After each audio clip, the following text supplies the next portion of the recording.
Republican ऐक्य हे कधीच होणार नाही। कुणी कुणासोबत जायचं नाही हा इतिहास आहे।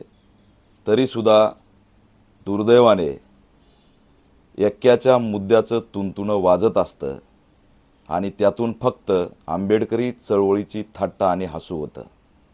आज आम्ही बघतोय प्रत्येक वेळी 4 दिवस हा मुद्दा मीडियात येतो, पण ऐक्य करायचंच तर त्यासाठी प्रॅक्टिकल पावलं कुणीच उचलत नाही।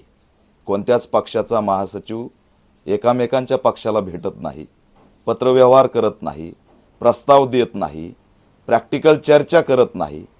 केवळ मीडियामध्ये चर्चा घडून आणायची, याच्या पलीकडे ऐक्याचा मुद्दा कधीच गेला नाही। आज आंबेडकरी चळवळीतला तरुण सतर्क झालाय। त्याला रिपब्लिकन ऐक्य म्हणजे हे सुद्धा कळत नाही। त्याला पाहिजे बदल। ऐक्य हे त्याच्या समजण्याच्या बाहेर झालेलं आहे। आज चळवळ आणि आंदोलन फार पुढे आलेलं आहे। आंदोलनाची लढण्याची परिभाषा बदललेली आहे आणि आधुनिक चळवळीमध्ये नव्या बदलासाठी सगळे सज्ज झालेले आहेत।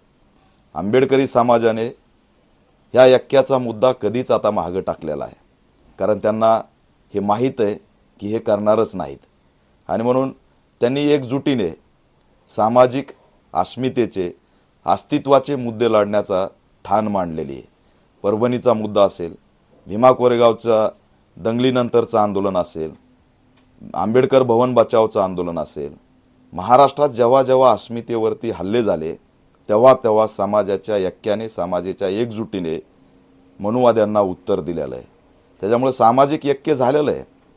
राजकीय ऐक्य हे केवळ मीडियापुरतं मर्यादित आहे आणि दुर्दैवाने सांगावं वाटतंय की या माध्यमातून आंबेडकरी चळवळीचं हसू होतंय। त्याच्यामुळे आजच्या तरुणांनी ऐक्य नाही तर बदल मागितलाय याची नोंद असणारी आंबेडकरी चळवळीतील ज्येष्ठ नेत्यांनी घेतली पाहिजे।